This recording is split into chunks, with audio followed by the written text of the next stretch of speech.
ছোট ছোট চারা গাছগুলো এত চমৎকারভাবে বানানোর পর যখনই রিপোর্টিং করা হয় দেখা যায় যে গাছগুলো চুপসে মারা যায়।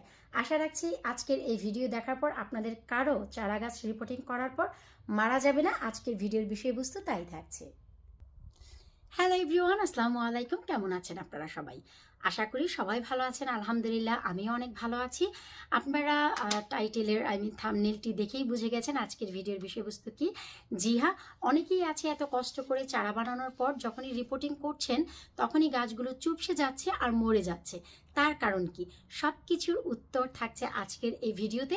আমি নিজেও আজকে এই গাছগুলো রিপোর্টিং করব, ভাবলাম আপনাদের সাথে শেয়ার করে।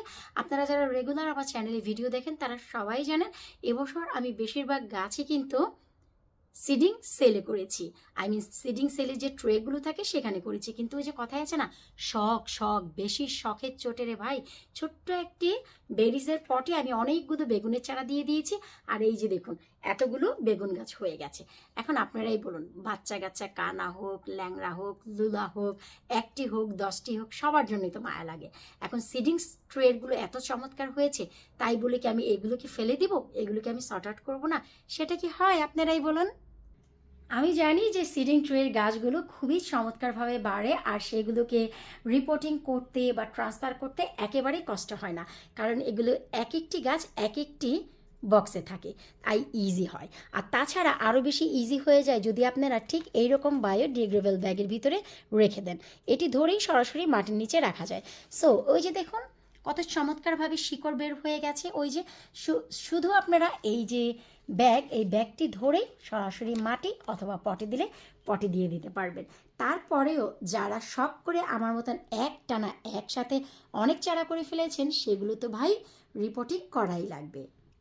রিপোর্টিং করার জন্য আমি এই যে একটি ফুড কন্টেনার নিয়েছি, কারণ এখন যদি কোনো নিচে ফুটোওয়ালা পাত্র নিতে যাই গাছগুলো কিন্তু আমি বাইরে দিতে পারবো না, সেই ক্ষেত্রে দেখা গেল গাছগুলো মরে যাবে। সো আমি যদি আবার একটি ফুটোওয়ালা পাত্র নেই তার নিচের জন্য আবার আমাকে কি করতে হবে? একটি টেরাকোটা বা ট্রে রাখতে হবে, তাই না?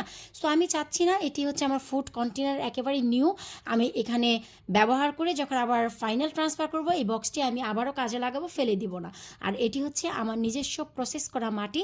পটে কিভাবে মাটি প্রসেস করতে হয় তার অজস্র ভিডিও আমি আপনাদের সাথে শেয়ার করেছি, আপনারা চাইলে সেখান থেকে দেখে নিতে পারেন। সো আর তাছাড়া যারা রেগুলার আমার চ্যানেলে ভিডিও দেখেন তারা কিন্তু সবাই জানেন যে ফুটো না থাকলেও নিচে কিভাবে পানি মেনটেন করে গাছ বাড়াতে হয় সেটা আমি খুব ভালো করে জানি। পরিমাণ মতো পানি আমি দিতে পারি, গাছের শিকড় কখনো মরে যায় না। সো এখন এই জিনিসটিকে একটু সাইড করে এখন আমাদের যে কাজটি করতে হবে, এই যে আমাদের পট, এই পটটির নিচে যে আমি একটি পট দিয়েছি এই পটটিকে আমাদের একটু সরিয়ে রাখতে হবে, কারণ এটার আর দরকার নেই।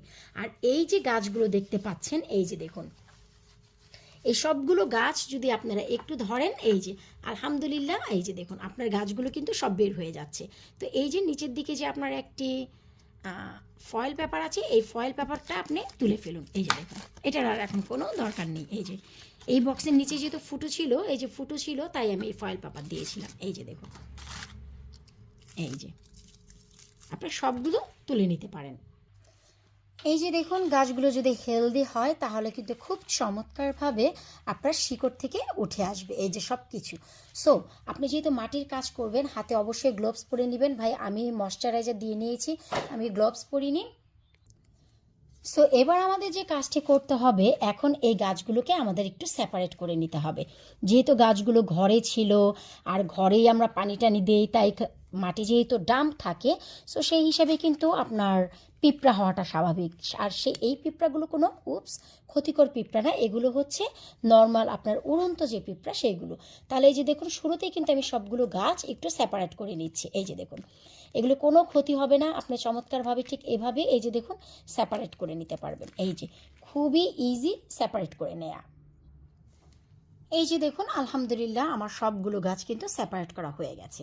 কিছু কিছু কিন্তু আমার একটি করে গাছ আছে আর কিছু কিছু জায়গায় দুটি করে আছে।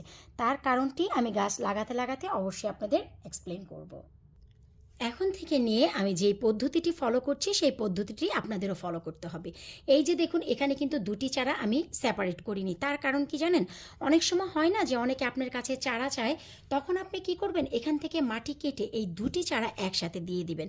তখন এই গাছটি আরও বড় হয়ে যাবে, আর যারা নিবে তারা তাদের মতন করে এটিকে রিপোর্টিং করবে। আর যখনই এই যে রিপোর্টিংয়ের টাইম হবে, গাছটি লাগাবেন, নিচের দিকে যে আপনার পাতাগুলো থাকবে সেগুলো আপনি কি করবেন, ঠিক এভাবেই এই যে ছিঁড়ে দিবেন নিচের দিকে যে পাতাগুলো থাকবে। সো আপনি যদি এভাবে আড়ি করে গাছগুলো লাগান, কেউ চাইলে আপনি মাটিগুলো কেটে দিয়ে দিতে পারবেন, অনেক বেশি ইজি হবে। তারপর এমন নয় যে আমি একটি করিনি, কারণ আমার অনেক বেগুনের গাছ আছে, তাই আমার তেমন লাগবে না, কেউ চাইলে দিব, তাই আমি এই সেলটি রেডি করছি।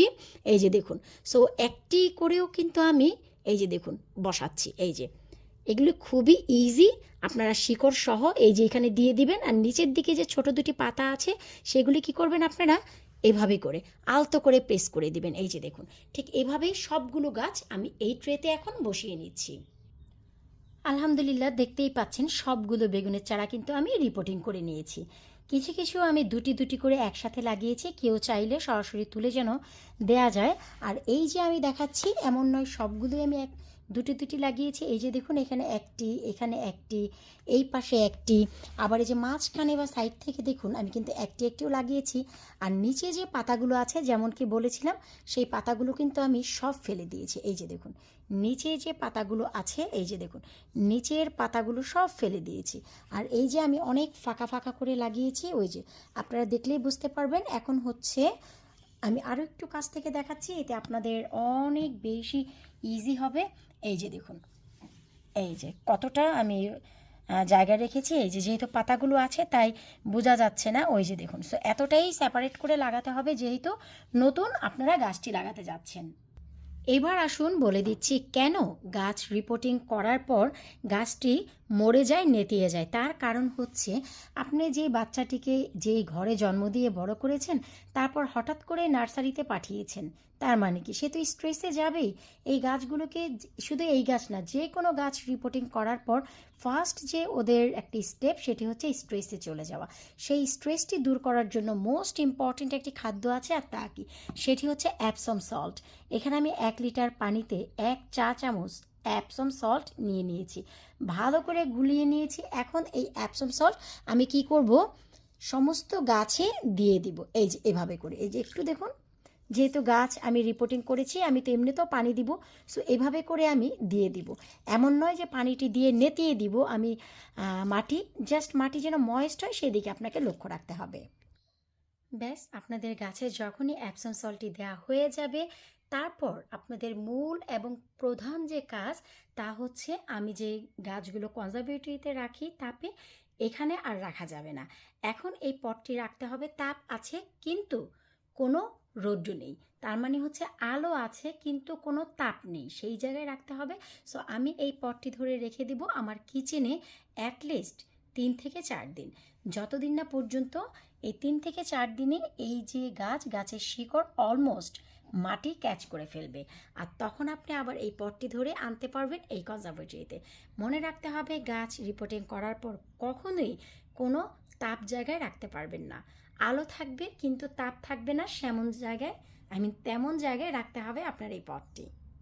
আমি ধরে রেখে দিলাম সরাসরি আমার কিচেনে, যেখানে আমার ফ্রিজার রয়েছে তার উপর।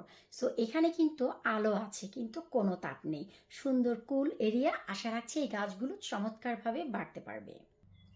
একটি জিনিস মাথায় রাখতে হবে, গাছ রিপোর্টিং করার পর অন্য আরেকটি পাত্রে দেওয়ার পর অ্যাপসম সল্টের চাইতে বড় কিছু নেই। অ্যাপসম সল্টে এমন উপাদান রয়েছে যা আপনাকে ঘরোয়া পরিবেশ দিতে বাধ্য হয়। যেমন কি আপনার একটি বাচ্চা যখন স্কুলে পাঠান তখন কিন্তু তার সাথে একটি নিজস্ব ঘরের খেলনা সহ পাঠান। সো অ্যাপসম সল্টে যে উপাদানটি রয়েছে তা আপনাকে ঘরোয়া পরিবেশ দিতে বাধ্য করে। সো গাছটি যেহেতু একটি পট থেকে আরেকটি পটে গিয়েছে, সো তাকে ঘরোয়া পরিবেশটি দেওয়া খুব জরুরি, তাই এই অ্যাপসম সল্ট অবশ্যই দিতে হবে। আর গাছ রিপোর্টিং করার পর আপনাদের একটু ঠান্ডা জায়গায় রাখতে হবে 3 থেকে 4 দিন। তো আশা রাখছি আজকের পর এই ভিডিওটি দেখার পর আপনাদের কারো গাছ যখনই ট্রান্সফার করবেন কখনই মরে যাবে না, ট্রাস্ট মি। এই সামারে আবারও দেখা হবে এই ভিডিও নিয়ে যে আমার গাছগুলো কতটা সেটেল হলো। বিদায় নিচ্ছে আজকের মতো। আল্লাহ হাফিজ।